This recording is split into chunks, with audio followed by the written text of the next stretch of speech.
Hello, আসসালামু আলাইকুম everyone. আশা করি সবাই ভালো আছেন। আজকে রান্না করব কলাই শাক।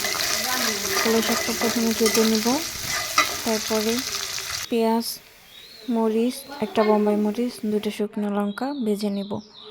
তারপরে শাকটা কুচানো হয়ে গেছে। এবার সুন্দর করে পেঁয়াজটা টেলে শাকটা ঢেলে দিব।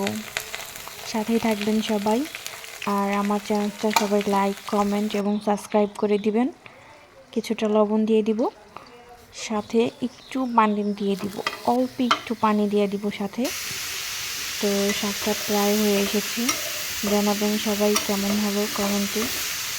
আর ফাইনাল লুক দেখতে সাথেই থাকেন।